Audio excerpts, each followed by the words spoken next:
Okay.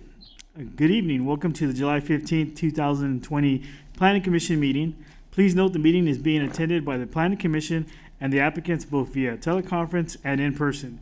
We thank you for your patience as we navigate city business through the new meeting process. For the benefit of the public and as required by the Brown Act, all voting will be by roll call. I will now call the meeting to order. Before we begin, I will ask Commissioner Dominguez to lead us in the Pledge of Allegiance. Thank you, sir. Please set your right hand over your heart. Repeat after me. I pledge allegiance to America. the republic for which it stands, one nation, One under nation, God, under God, indivisible, indivisible, liberty and justice for all.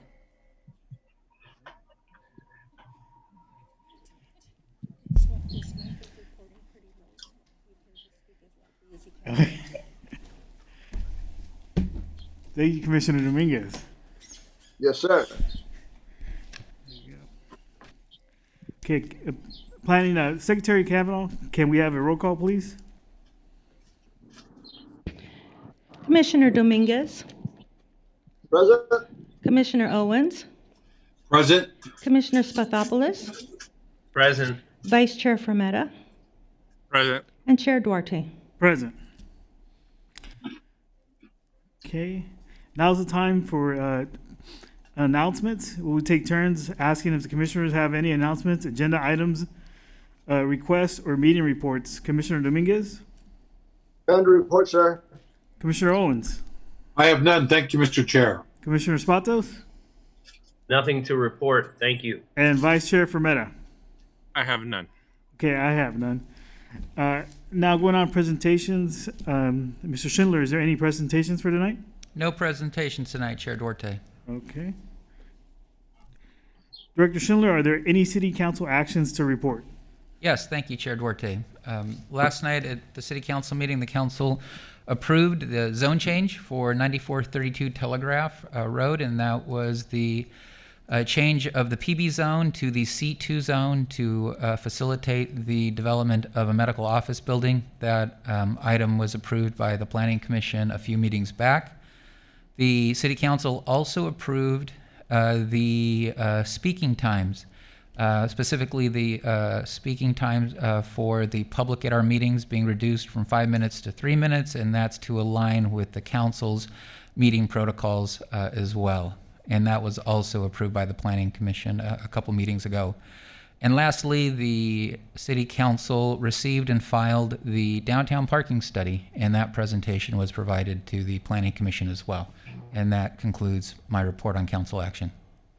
Okay, thank you. Now we'll move on to public hearings.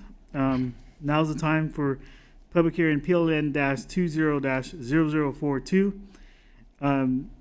And before I open the hearing, does the secretary have proof of publication? Yes, we do. Okay. Mr. Schindler, will you, who will be making the presentation for today? Thank you, Chair Duarte. Tonight we have our city planner, Crystal Landavazo, to make the presentation. Thank you.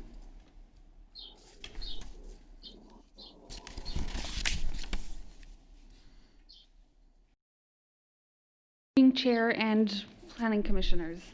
Before you tonight is a request to amend the municipal code for the purpose of establishing regulations to allow electrified fencing in manufacturing zones throughout the city.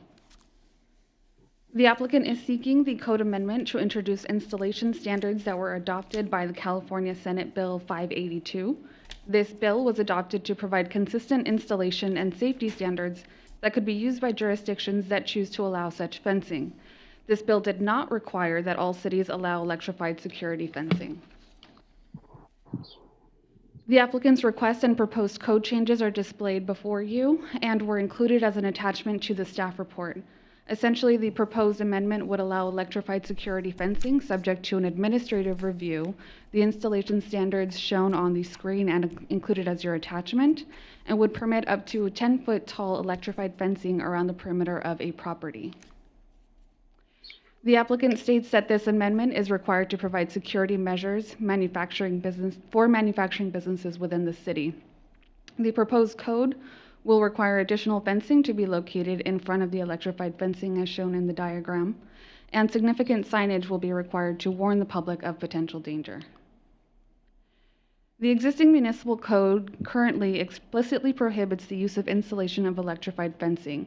As it currently reads, no barbed wire, razor, or electrified fencing or similar fencing is permitted in any zone, except that barbed wire may be used on a limited basis for security or safety purposes in the M1 and M2 zones, if not visible from any public right-of-way and subject to approval of a site plan review. Site plan reviews, again, are brought before the Planning Commission for your review and discretion. The existing code regulations include measures for increased security that require appropriate screening and review from the Planning Commission. As proposed, the amendment before you removes the Planning Commission from this process and limits the ability to apply screening. The electrified security fences requires visibility and requires significant signage to be visible to the public as a safety precaution, again, to warn the public from getting too close to the fencing. The applicant contends that the proposed amendment will be consistent with the general plan's safety element because it encourages safety and crime prevention. While safety is an important element of the general plan, as noted, the code already provides provisions built into it that allow for crime prevention and are consistent with all elements of the general plan, particularly the land use element, which discourages any portrayal of a negative or uninviting community. Many of the manufacturing zones are located along or near major thoroughfares into the city. Again, the existing code provides avenues for crime prevention that can be configured to meet all goals of the city and the general plan, particularly in the entryways into the city. As an example, the Planning Commission approved a variance to allow an increased fence height for security purposes at Giant RV on May 2nd, 2018. Again, as another point of reference, the rendering before you shows projects that are currently under review by the Planning Division for projects within the manufacturing zones of the city. These projects have utilized a significant amount of staff time in collaborating with applicants to improve the aesthetics and materials used in these particular areas. These renderings are representative of the quality and standards that are being set to ensure an inviting image is provided throughout all areas of the city. The proposed amendment, in staff's opinion, would create a stark contrast to these efforts. The applicant is present tonight and will provide a presentation for you and will show that if approved, United Rental, a business located at 9606 Firestone Boulevard, will seek to install electrified security fencing. This business is located at an entryway into the city on Firestone Boulevard, where new development is encouraged to provide updated elevations and enhancements. As the primary concern for this request is safety, staff requested calls for service from the police department for all manufacturing type uses within the manufacturing zones for the last 5 years. As part of this analysis, 135 businesses were evaluated based on these types of uses, of which 47 showed, a total of 47 addresses showed calls for service for theft or burglary for all of the 5-year period. This business in particular, United Rentals, showed 1 call for larceny in 2015, 1 call for larceny in 2016, 0 calls for theft, larceny, or burglary in 2017, 0 calls for theft, larceny, or burglary in 2018, 0 calls for theft, larceny, or burglary in 2019, and 7 calls for larceny and burglary in 2020.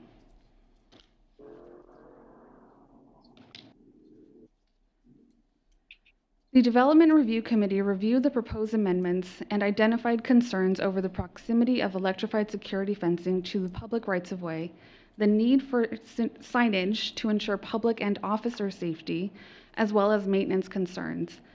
In particular, the fire department noted a potential fire hazard could result from the accumulation of combustible waste and vegetation near the electrified fencing.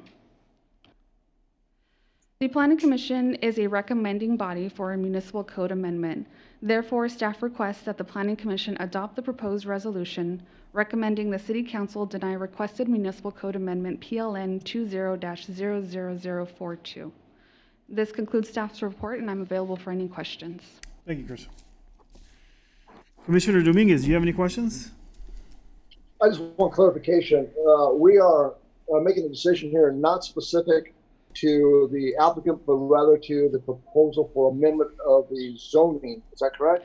That is absolutely correct. Whatever decision is made impacts all of the manufacturing zones in the city. Thank you. No, sir. No further questions. Thank you. Great job, Ms.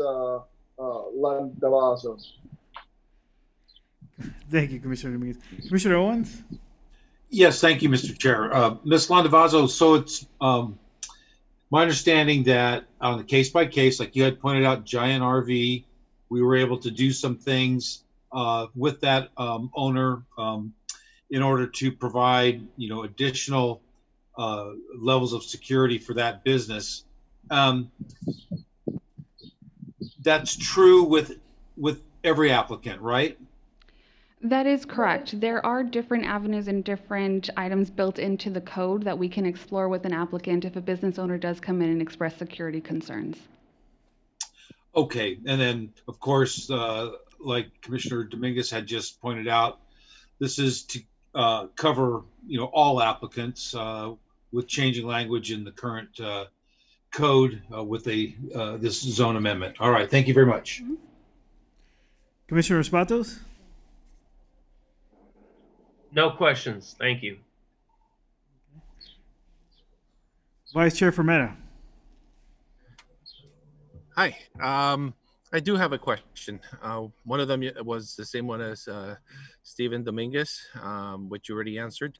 The next question that I have, has this applicant types of security system that could be set in place other than an electric fence? Did we? Oh, go ahead. I apologize. My understanding, and I apologize, I wasn't a part of the initial inquiry. The applicant is present and can provide additional comment to the frame of thought and the reason why this particular fencing was the goal. I do know that the planner who initially assisted did provide information regarding the other types of fencing that are permitted. Electrified fencing, my understanding, and again, the applicant would be best to clarify, is that this business does utilize this type of fencing in other locations. So that is probably the familiarity with the product. However, this city, when this code amendment came in, we again were analyzing not particularly for the site, we were looking at the entire effect and impact it would have to the zones. Correct. Thank you so much. Okay, and I just have one question. It seems like from 2015 to 2019, there was only 2 calls for this business. And this year there's been 7. Did the staff contemplate what's the reason for the increase, or is that anything part in terms of the report? This information was gathered from the police department. It is a notable increase because, again, we looked at 47 different addresses, and in the year 2020, not many of them had calls, 1 or 2 calls this year. So that number, I wouldn't be able to speculate as to what the increase was for. Okay. Thank you. Thank you for your presentation. Okay, before we begin the public hearing, I'd like to remind members of the public participating telephonically that the city's meeting rules contained in the Downey Municipal Code prohibit any conduct that disrupts, disturbs, or interferes with the orderly conduct of the meeting, even if you're participating telephonically. Each speaker shall have 5 minutes to address the commission. Members of the public wishing to address the planning commission regarding the public hearing for items PLN-20-0042 may now call our teleconference line at 562-299-6622. For those who submitted comments via email, your comments will be read into the record and no further public comment via teleconference will be permitted. For those present in the council chambers, your comments will be taken after phone and email comments are provided. I will now open the public hearing and we'll start by inviting the applicant to address the commission. Just step forward and please just state your name and address for the record.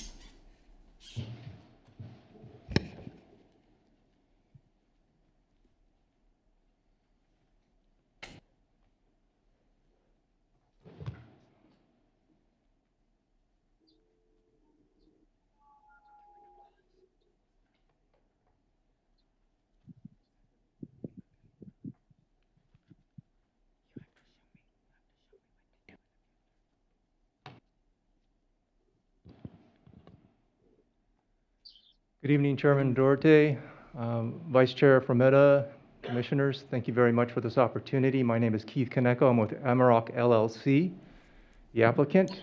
Also here representing on behalf of United Rentals. And we do have David Cochrane, branch manager from the facility here in Downey.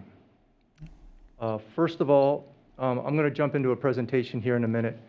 But I do want to just start out by saying, well, first of all, thank you for how careful you are amidst this COVID pandemic. This is by far the best chamber I've been in terms of with respect to how you're handling the COVID pandemic. I mean, sanitizing everything. I do personally appreciate that, so thank you very much. But turning to the subject at hand, I want to relay something that is critically important. It's the element of security. And as we move through this presentation, I know there's going to be a lot of thoughts going back towards aesthetics. Granted, I understand that every city has a general plan. Everybody wants their city to look inviting, look beautiful. That's understandable. But at the same time, there's something so foundational that is more important and that supports not only the local businesses, but actually the community as a whole. And again, that's the element of security and crime prevention. And that's what I want to discuss this evening. So as we look into this here, is this the...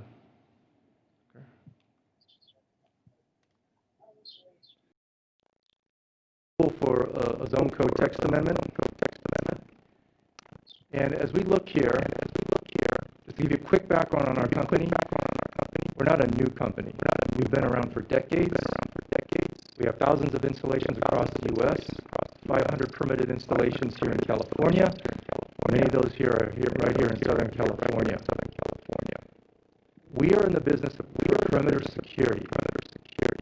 What that means is we protect specifically businesses that are bound to storing their valuable goods, product, equipment, tools, etc. in an outdoor yard. They don't have the ability to bring those things into the interior of a building. So as we look at our system, and I'm going to go through each one of these real brief type of system. There's a deterrence element, there's a detection, as well as deployment. Where our system is unique is deterrence. And that is the electrified fence portion of our component of our system. And I'm going to elaborate on that in great detail because I know some of you may have questions regarding safety. Okay, what type of businesses need this type of perimeter security? So one thing to address staff's presentation, to address in staff's presentation is understand when you look at these types of businesses, is they're very specific, again, to businesses that are bound to storing their valuable goods, products, and assets in an outdoor yard.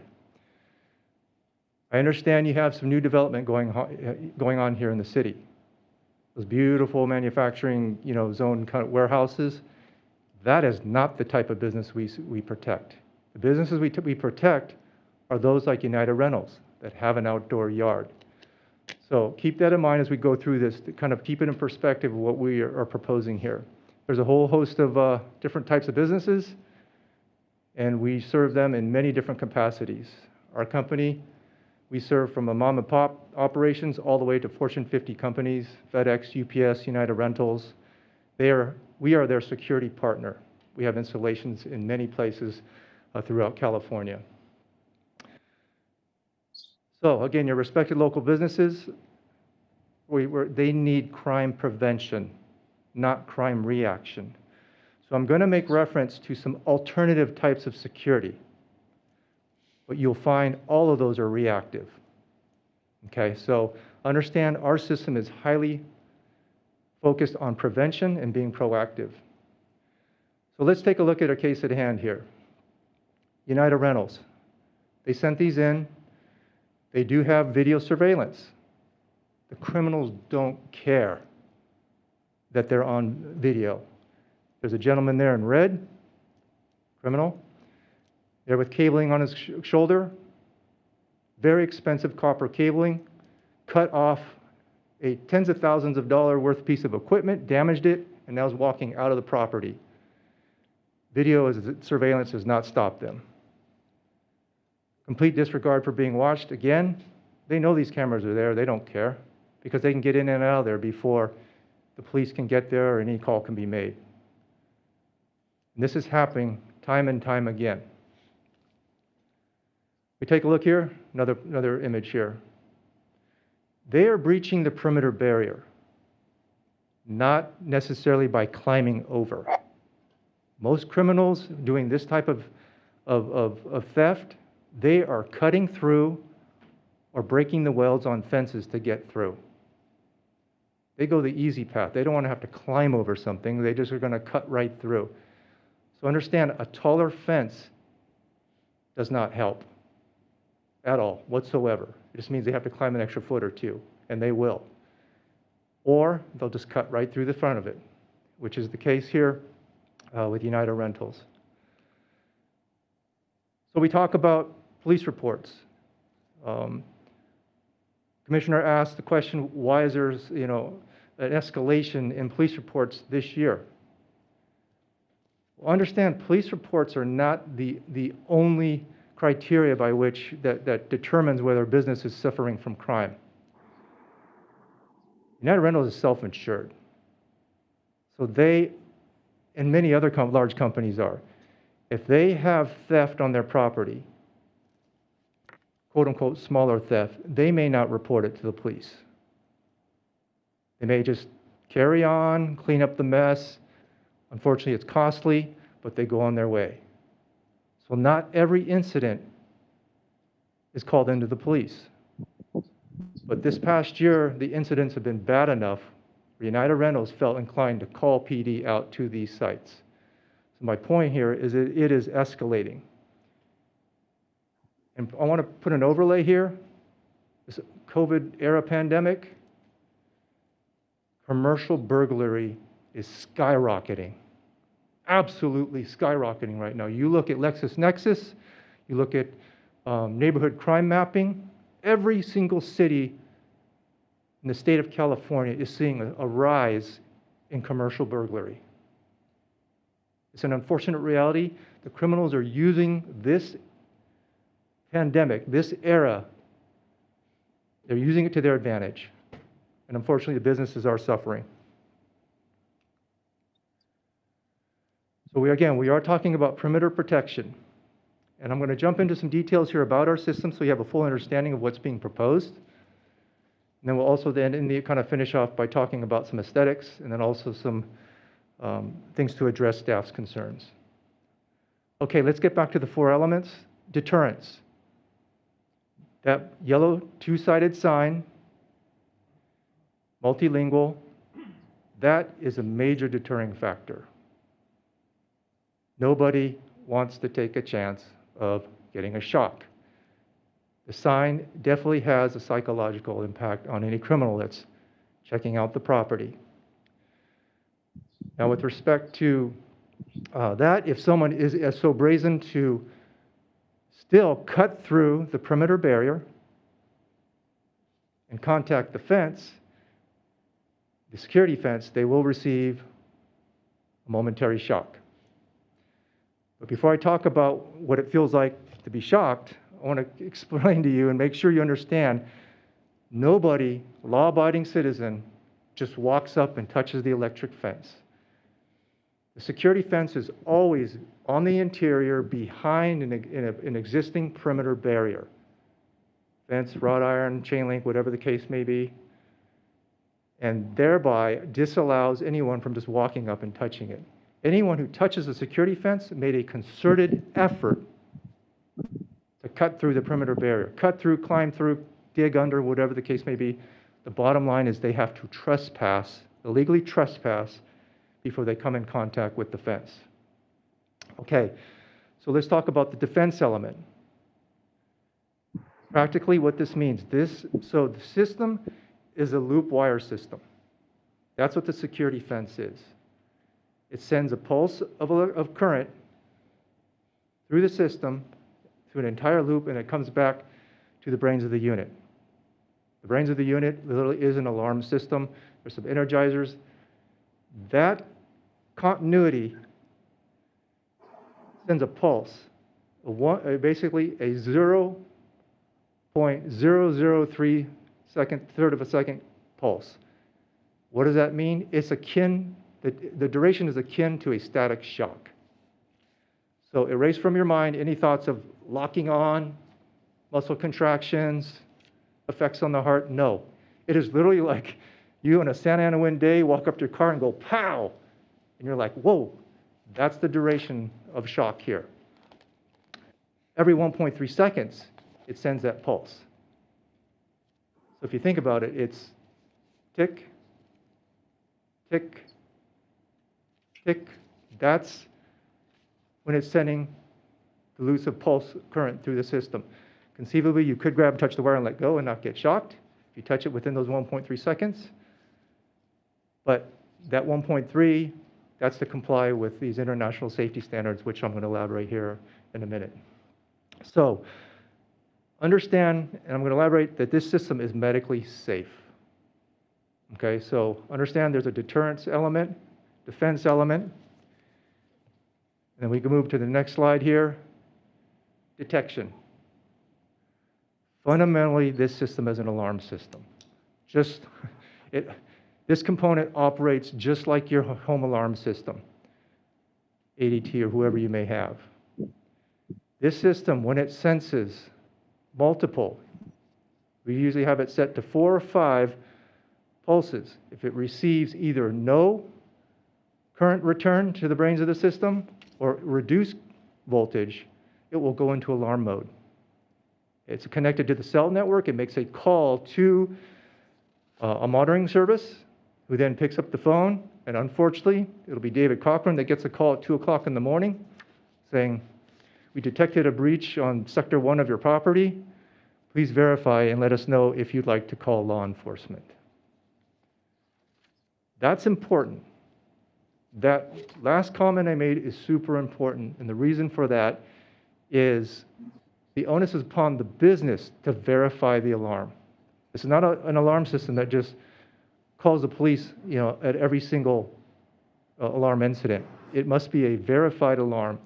What that means, if law enforcement is called to the property that's secured by this type of security system, they know they're responding to actual crime in progress. What that means for police, they're not wasting their time responding to false alarms. That's huge in the police world right now, with very limited resources.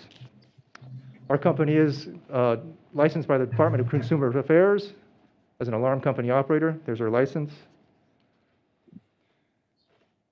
Key point here, also to add about our system, we own and maintain the security system, housekeeping and maintenance of our protected sites. These systems, we essentially lease or rent them to the businesses. We own and maintain them. So we talk about concerns about fire, the fire department having concerns about upkeep of the property. No, our systems are well maintained. They take care of the grounds. They also have a site management plan with the business to ensure that there's no debris and so forth that's going to impact anything to do with this security system. How it works, core components, I'm not going to belabor this, but there's some key takeaways here. It is solely powered by a 12-volt DC battery. It is not connected to the utility power. It's standalone. It's perpetually charged by a solar panel. Number one, we do that for safety. Number two, it's our effort to be green.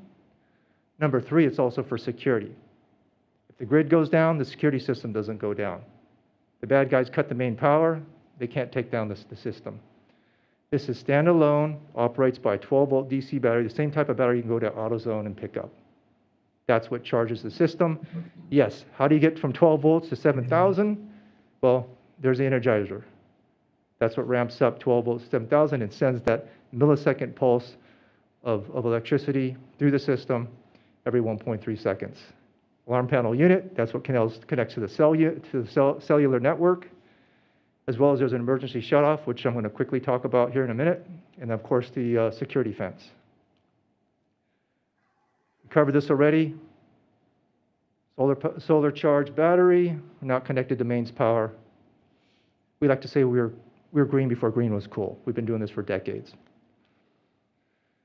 Now let's dig down into safety. I know that's a lot of probably on your minds, thinking, okay, well, how safe is this product? First of all, the nation's foremost expert in biomedical engineering tested and verified this type of security, pulse electricity, and how it relates to the human body. He deemed this medically safe. Dr. John Webster, Professor Emeritus, Biomedical Engineering of University of Wisconsin at Madison. So he tested to a standard, what we call the IEC, International Electrotechnical Commission 60335-2-76. It is a standard recognized internationally for electrified security fences, not just an electrified fence for ag or livestock, but specifically for security purposes. So here we're nationally, internationally approved, IEC, ASTM, and as well as the California Civil Code Section 835, which codified and recognized the IEC standard as the standard for the proper design and operation of electrified security fences in the state of California. How do you know we as a company comply with this standard? We go through continual certification by a nationally recognized testing laboratory to verify that our system is compliant with this IEC standard. If we don't establish things properly, they will not grant this certification. But every year that we've done this, we've passed and we've obtained our certification through TUV Rainland of North America. Okay, let's quickly move on to emergency shutoff. Emergency response, fire shows up on the property. They have the ability with their Knox key switch to completely power down the system. So they have control to take down the electrified security fence before they enter a property. And that key is always right at the main drive gate. So that as soon as their trucks roll up, it's right there along with whatever they need to do to open the gate. And we utilize Knox, and fire usually is a part of the review process when we go through plan check. Let's dive into aesthetics. First of all, here's just a cute cartoon depiction, but I think it makes this point clear. Why does our fence need to be taller than the perimeter barrier? Same height, too easy to scale. Additional height, it creates problems for them if they want to go over the top. Before I move on to the next slide, I do want to clarify that the photos that were utilized by staff, most of those were not our photos. Those were Google images of some other installation. That is not our system. Some of those look pretty bad. I'm going to show you ours. The next few slides, they're not doctored up. They're just iPhone photos, just taken randomly. So they are what they are, and this is what our system is.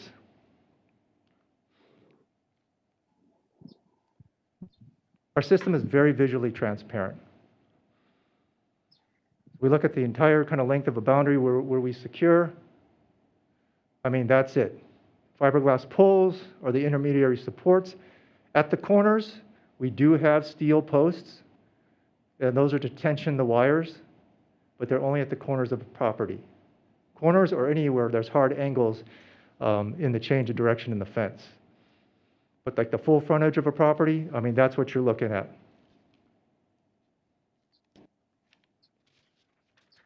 I purposely chose these photos. There's no landscaping, there's no screening, because I want you to be able to see that these are visually transparent. Yes, you do see yellow signs. Here's an example that might be most applicable to United Rentals here in Downey, wrought iron fencing. Let me go back. To clarify, wrought iron fencing, some of you may be thinking, well, anyone can just stick their hand through a wrought iron fence. We put this behind the wrought iron fence. It's a 1x1 steel wire mesh. Again, very visually, it's installed there, very visually transparent, but it disallows anyone from sticking their hands, through the fence and coming in contact with the system. And this type of closing off the opening is required per the IEC and the state code. And again, that is for safety. And moving on. Okay, let's address the departmental concerns that were laid out in the staff report. First, the police. They're very concerned about warning signage. We utilize two-sided warning signage, multilingual, every 30 linear feet. That is to abide by state law as well as the IEC.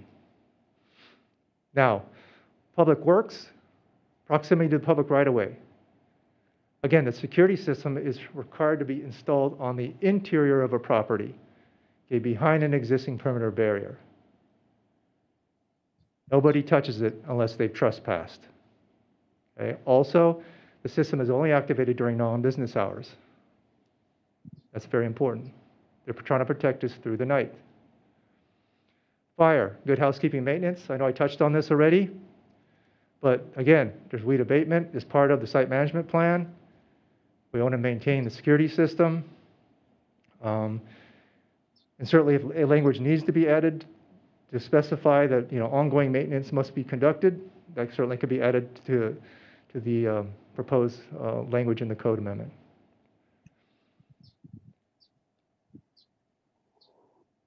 Okay, planning. Planning had numerous concerns.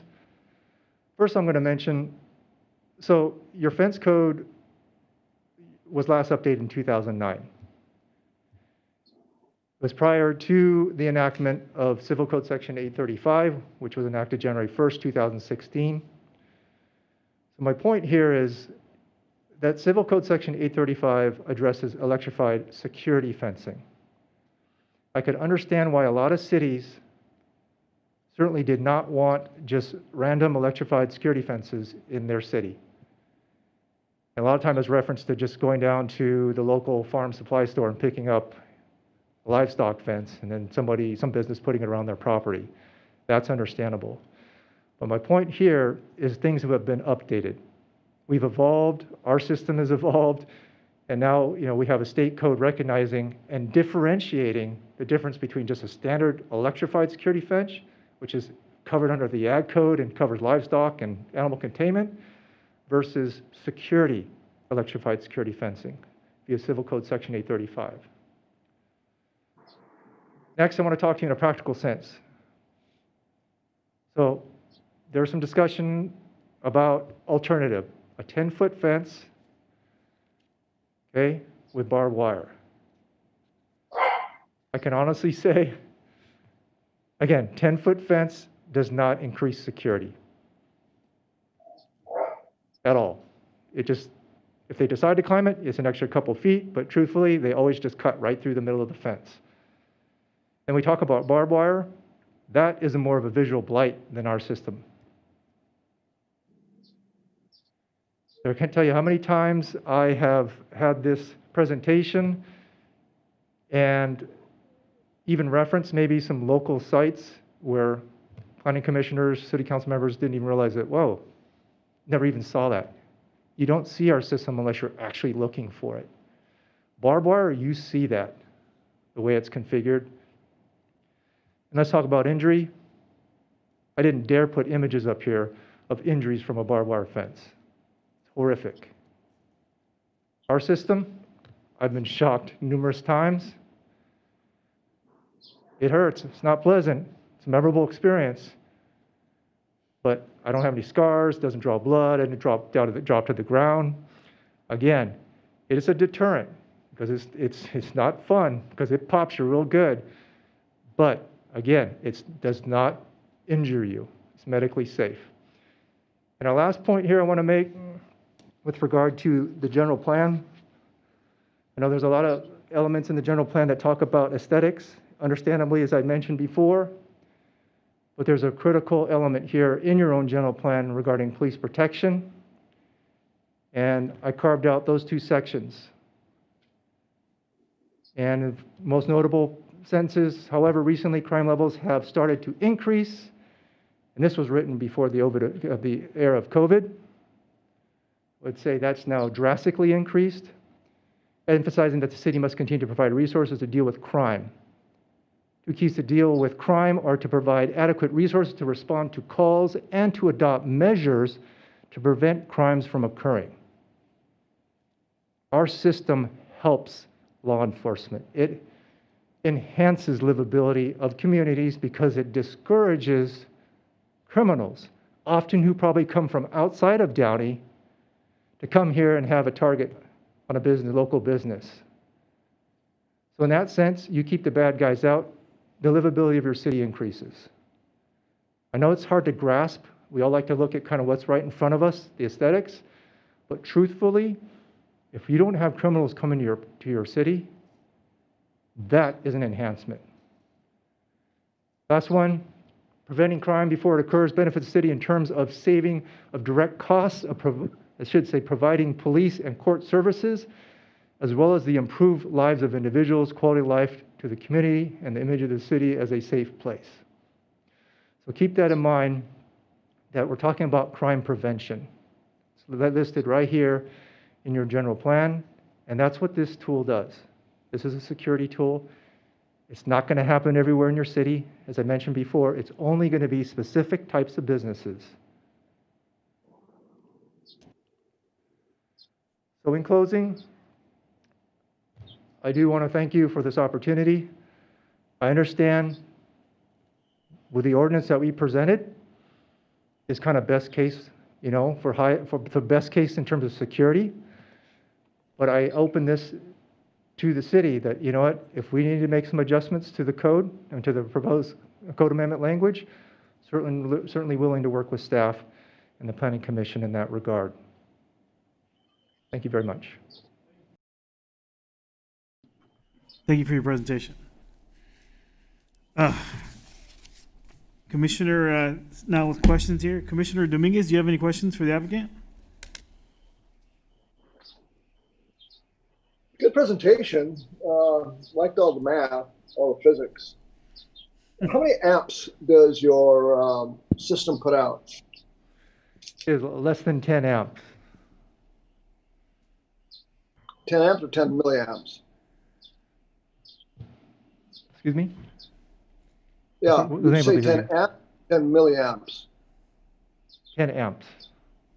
A lot. Remember, it's pulsed electricity. It is not continuous current. No, I get that point. I get that point. And you Full said disclosure, that I'm not an electrical engineer. I'm sorry? So for full disclosure, I'm not an electrical engineer. So if you are, I probably won't be able to have a good discussion with you in terms of technicalities. Just putting that out there. Yeah, no, I'm not trying to attack you, sir. I'm just trying to understand the safety issue that you said was medically safe. Right. So to stop a heart or create pulmonary or neural trauma, where we look at not the volts of 7,000, but rather the amperage voltage and pulse duration or time duration is typically what we discuss. But we do have a subject matter expert on the commission, so I'll defer all that to him. But you did say 10 amps, right? At 7,000 volts, sir? I believe so. Okay, all right. Thank you for answering the question. A good presentation. Thank you. I'm done. Thank you, Commissioner Dominguez. Commissioner Owens?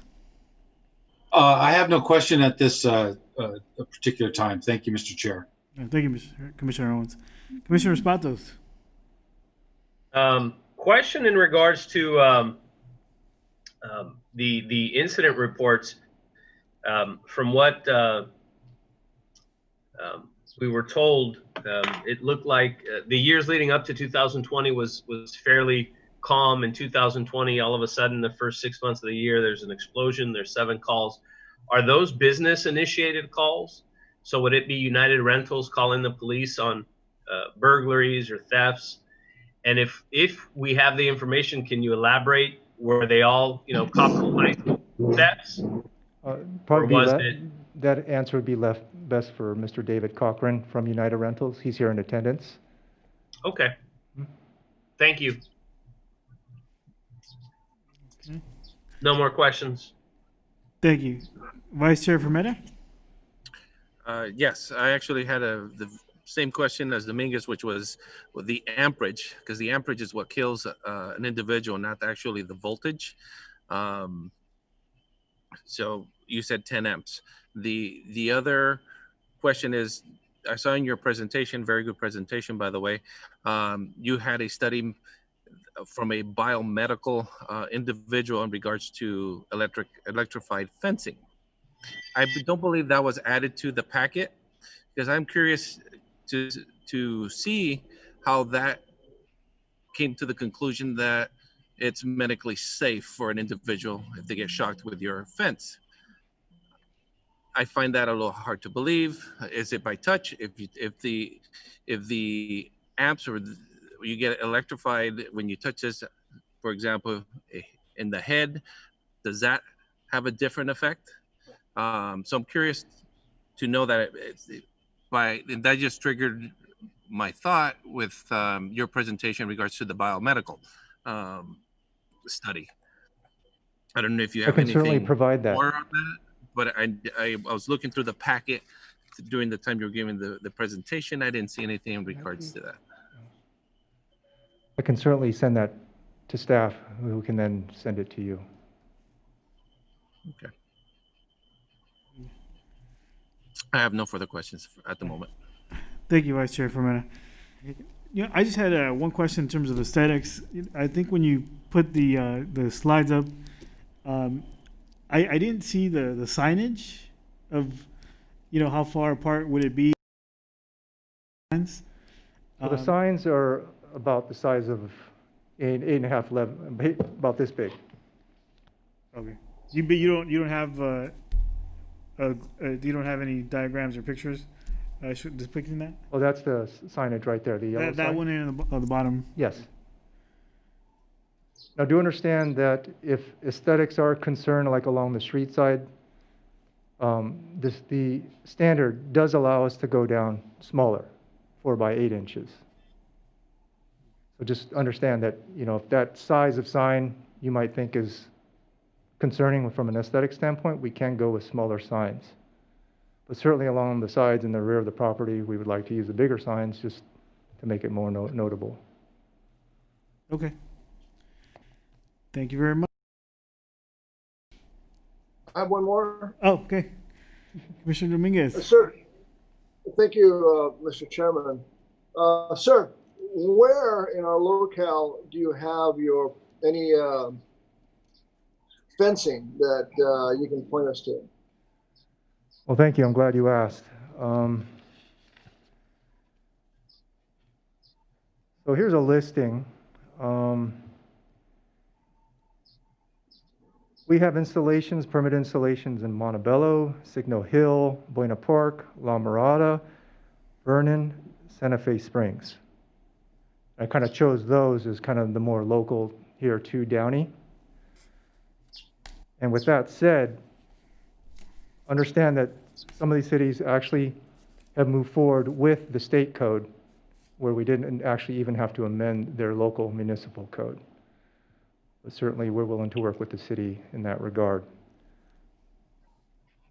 Sir, were those installations in industrial parks within those cities?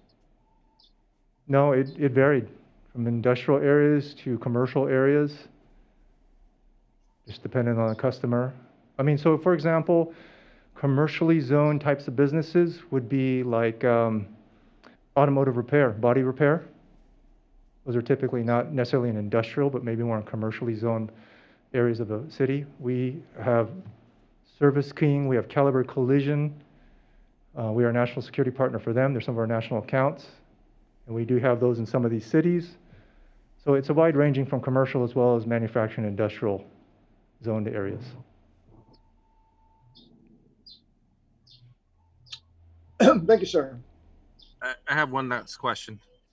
Yes. Are you representing the rental company, or are you suggesting your company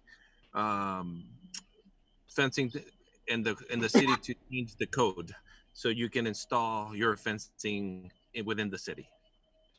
Well, so the history behind this is we never worked in the city of Downey before, meaning we never had an installation. But one of your businesses, United Rentals, who's a national account of ours, came forth and says, we got problems in Downey. We need your system there. That's why we engaged the city, especially because you had a prohibition in place against electrified fencing. So that's how the conversation started to work towards amending the code as a first priority to help our customer, United Rentals, but also to maybe lend this as a security option to some other businesses, similar businesses here within Downey. Okay, thank you. I have one more question. I have one more question. Yes, Commissioner Dominguez. Thank you, Mr. Chairman. Sir, did you mention that there's an international standard for commercial industrial electrified fencing? That's correct. International And- Electrotechnical Commission 60335-2-76. And Okay. it's referenced in your staff report. Yes, I see Certainly one that. of the Thank you so much for exhibits. that. Maybe this is best for the staff, but does the state bill exactly reference that this 60335-2-76 is the only standard to be used in the state of California, or are there other reference standards? Mr. Chair, if I may answer that question, PC agenda page 10 through about 15 is where you'll find Senate Bill 582 and the summary from the Senate Judiciary Committee analyzing that. And in that description, I believe, is where you'll see the references to the international code and why and how all of these regulations were put together to meet those standards. Yeah, I saw that on page 11, but it references the National Electric Code, National Fire Prevention, International Standards, International Underwriters Laboratory. So it's giving me like 4 or 5.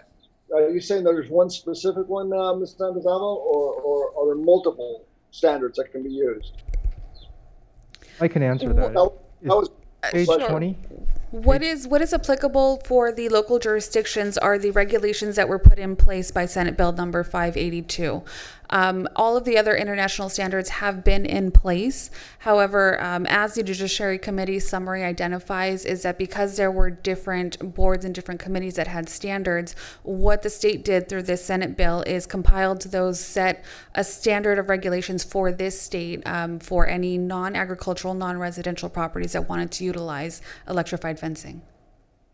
So what's referenced on page 13, the second to last paragraph, is the actual bill. It's this 60335. That's what everyone, whether it's this company or any other company doing business in California, is going to come and use the same standards. Is that what I'm hearing, Ms. Landazal? That is correct. All businesses, all installers will be subject to these requirements. Okay, it's clear to me now. Thank you, Ms. Landazal. Thank you, sir. I appreciate your time. Thank you. Any further questions from any of the commissioners? Negative. Okay. Thank you. Now's the time. Madam Secretary Kavanaugh, may I have the first speaker on the phone? We haven't. There are no calls for public comment, Chair. Okay. Secretary Kavanaugh, do we have any written public comment on this item? No calls for, no emails for public comment or written correspondence. Okay. And I see now's the time we'll invite anybody present in city council chambers to speak at the podium. I don't see anybody.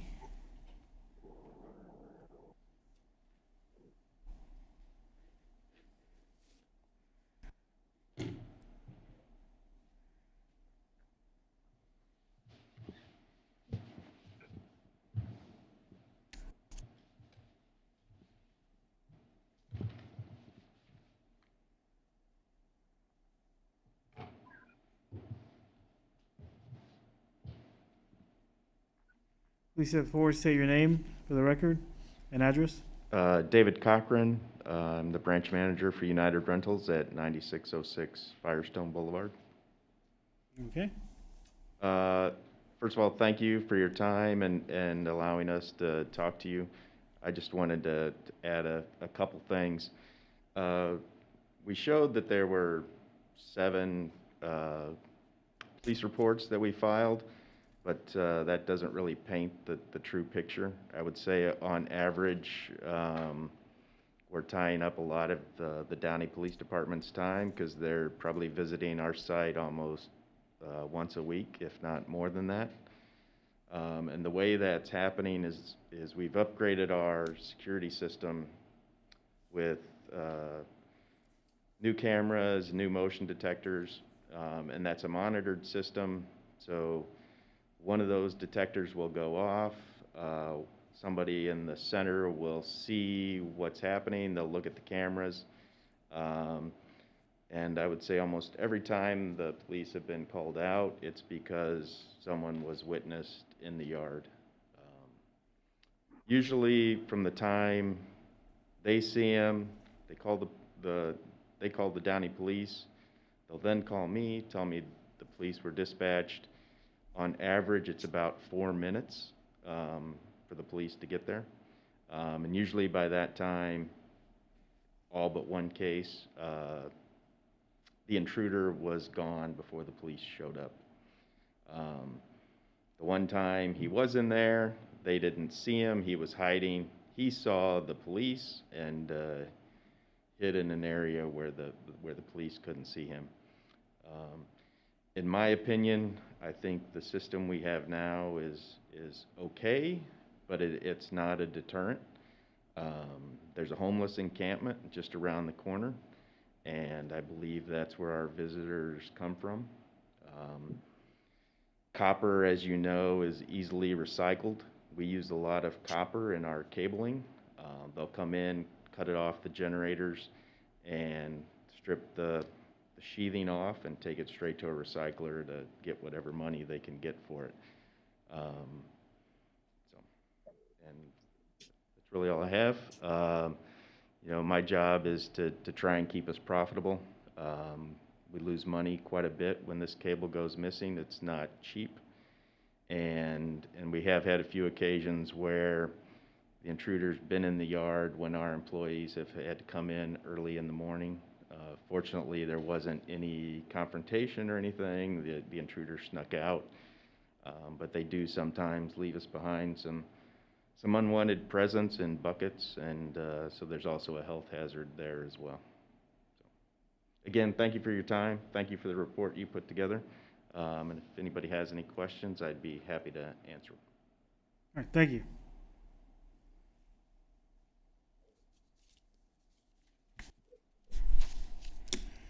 I'll close the public comments now. Thank you. Okay, commissioners, it's time to discuss. Commissioner Vice Chair Fermetta, do you have any thoughts on this? I do. I've gone through the packet. I'm familiar with the location that's been mentioned on Stewart and Gray and Firestone. And now I'm just looking at this as exactly what this amendment is for, is to have a change in the code to allow electrified fencing throughout the city. I'm not really in favor of that. I don't like, or I'm not pleased with what electrified fencing, the message that it gives. And I don't think that's where our city is at. I'm concerned, even though the vendor says there's no medical risks. I tend to disagree with that. I think there should be other methods to be explored before electrified fencing even comes to the table. I don't hear, even though they're suggesting just the code amendment, but they keep going to this rental facility. I don't know what other things were thought of or to prevent some of those security issues. There should be more something else other than electrified fence. Okay. That's pretty much what I have to share with you. Thank you. Commissioner Dominguez? You got the squeaky toy?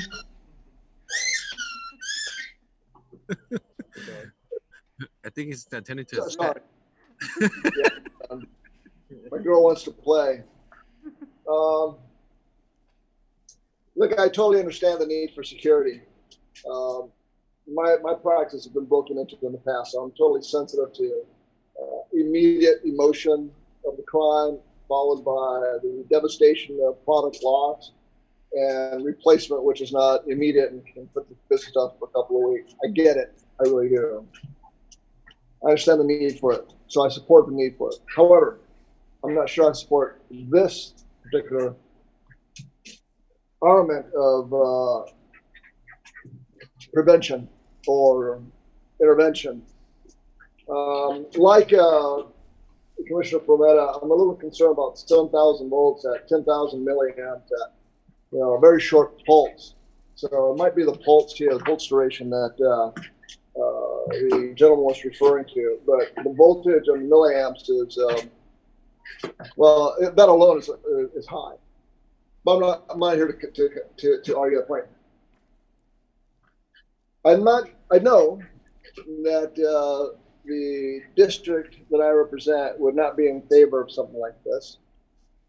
I know that we are going to need some sort of increased policing, even in the light of defund the police momentum. And I'm not sure what the answer is. But today I cannot support a fencing that is going to impact a major artery, Firestone, and be an eyesore and distract from what we're trying to achieve here, especially as what has been laid out by the general plan, despite it being referenced as being old from 2009. So I understand the need, I understand the concept, I just can't vote for the implementation of a change in our standards at this point in order to meet the needs of either this particular business or this concept. God. Okay. Commissioner Spatos, your thoughts? I agree with both these commissioners in that in order to adopt a code amendment, we need to see something in support of it. And it would be something that I would be in support of if there were something to support the facts in this case. We have to base it on facts. If we saw a significant increase in crime statistically, that we were able to say, hey, we got to do something to stop this. I've also had businesses that have been broken in several times, so I understand that security is a very important issue. I don't think we're there yet in Downey. I don't think, crime is rampant and things are crazy and we need to start, installing electrified fences in town. So I agree with the previous remarks of both commissioners, and I support staff in denying this request. Okay. Commissioner Owens, your thoughts? Yeah, as stated by my colleagues, and I know we'll get to you, Miguel, as well, round this out, but I can't support this either. I do appreciate the courage by the applicant and the representative of the system, bringing this to us. It would be better served if there was a coalition, of chamber members or other type businesses who would group together to approach the city with some measure other than this one tonight. To me, amperage at any level is potential death. I don't know how you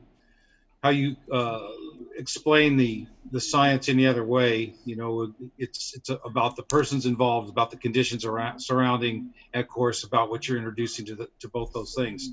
In this case, 10 amps at a certain, you know, frequency. Nonetheless, we have on a case by case, as I asked the city planner earlier in her presentation, a chance to craft for each applicant, you know, an outcome of a wrought iron fence of a higher height, or slump stone, or other mitigating measures, you know, that don't provide the danger that the electrification does, do provide better aesthetics, and potentially, I think, the deterrent that the applicant, you know, was the rental company is seeking on this issue. And so I would be in support of staff's denial of this proposal in front of us. Thank you. Thank you, Commissioner Owens. Yeah, I think my thoughts also are in line with my fellow commissioners. When I'm looking at the findings that staff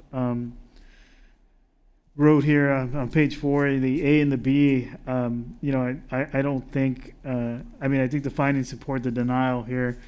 I don't see that this is necessary at this time between, you know, the lack of actual calls and incidents. I think the applicant put a very good presentation, very thorough. I know he, you know, the B, the finding here that not in conformance with general plan. I know the applicant stated that, you know, he thought it was within the general plan because the general plan is, you know, lower crime rate for the police. However, you know, I think the police also here had issues with the fence, so I don't think that was supported. Yeah, and so in general, I think you'd like to see maybe some alternatives explored by the applicant, different measures before, you know, this, you know, before this measure here is actually taken, and just, you know, just like one of my fellow commissioners said, if there was more of a groundswell support from other type businesses, seeing more numbers of crime going up, you know, then, you know, that might be something we explored later. But I just don't think we're at that time and moment here. So I also am supportive of the staff's recommendation. Those are my thoughts. Okay. Motion, sir. Go ahead. Commissioner Dominguez, you say? I'd like to make a motion. Okay. I'd like to make a motion that PLN-20-004, pardon me, I'll start again. Motion for PLN-20-00042 be denied in concurrence with the staff report. Second. Okay, we got a first and a second. Mary, can you take a roll call? May I confirm the second was Commissioner Owens? I seconded. Thank you. Commissioner Dominguez? Aye, I support this, the denial. Commissioner Owens? Yes, I support, an I vote to support the denial. Vice Chair Fermetta? Aye to deny. And Chair Duarte? Aye. Yes, I support, an I vote to support the denial. It was approved unanimously to support staff's recommendation to deny the request for a code amendment PLN 20-00042, thereby adopting resolution number 20-3125. I also support, for the record, Ms. Kavanaugh, just in case we need it on record. Thank you, Commissioner Spathopoulos.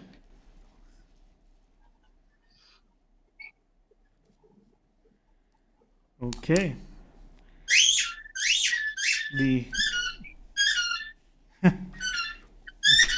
With the Commissioner Dominguez, we got your squeaky toy there. You might want to put mute. Yeah, my girls are saying you're taking too long, sir. They want to play. Okay. Okay. So the commission's decision is final unless appealed to the city council. Thank you very much. Where is it? Oh, one moment. Mr. Chair, if I may, just for clarification, again, the action taken tonight was a recommendation to the City Council for denial of the proposed ordinance. It will be scheduled for another public hearing before the City Council. Thank you. All right, thank you very much.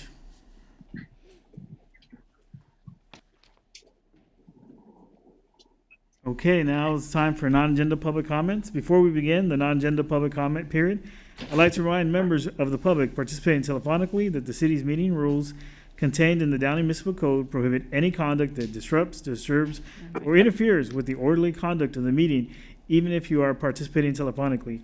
Each speaker shall have 5 minutes to address the commission on issues that are within the commission's jurisdiction.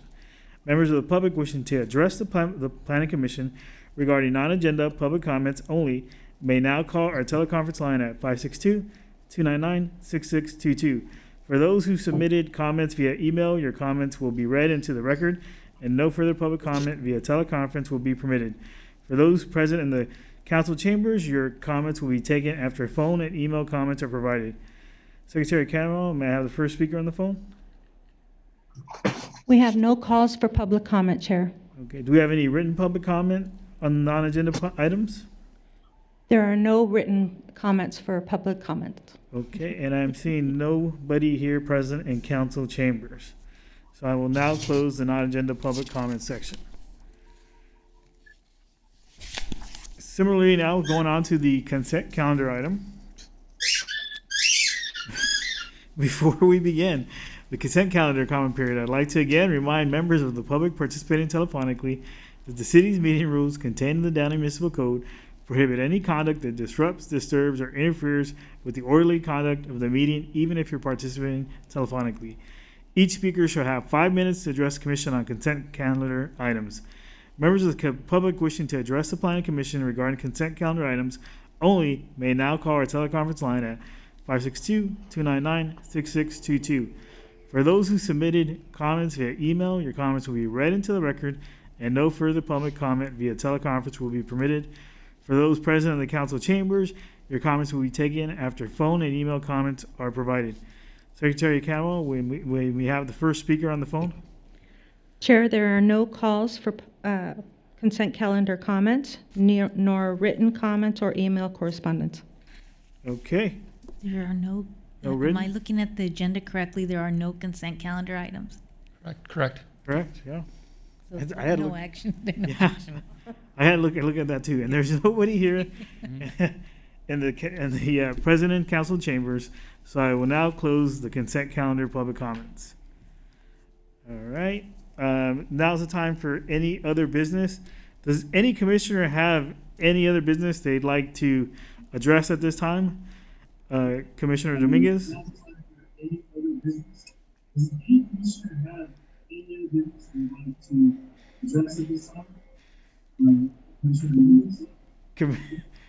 How about Commissioner Spatos? Oh, was somebody saying something there? I hear something muffled. Hello? It's just background noise. Oh, okay. Quick question, maybe Aldo can help me. Is there a time limit on presentations, either from applicants or, I know we have obviously time limits on public comment, but is there a time limit on presentations? Commissioner Spathos, it's a great question. There are no time limits for the applicant.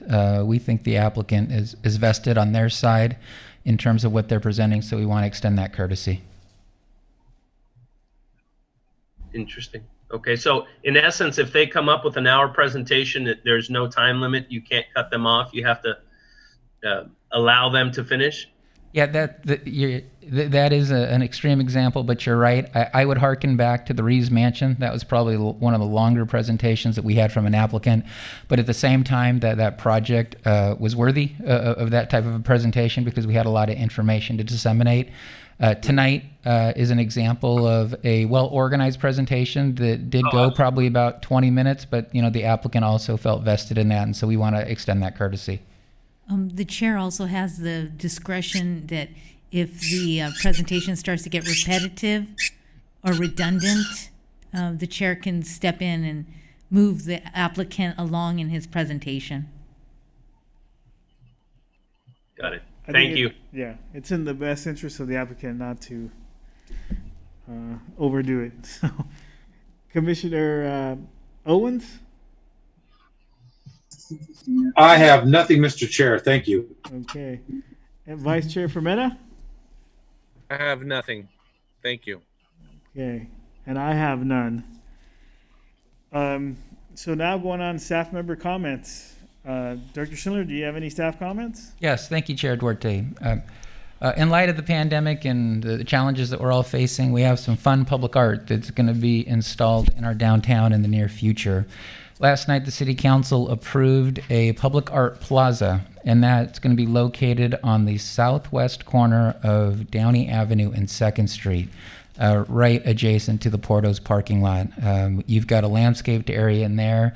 We're going to remove one of the 3 trees and pull out the landscaping, install some outdoor furniture, and a public art piece to allow people to gather on that corner and help to stimulate that area as we move forward into the future. We also have 2 other art pieces that are going to be installed in the downtown. You may have noticed the 2 existing ones, one that went up on the northeast corner of Downey and 2nd, and the second one that was installed out in front of the Masonic Lodge, excuse me.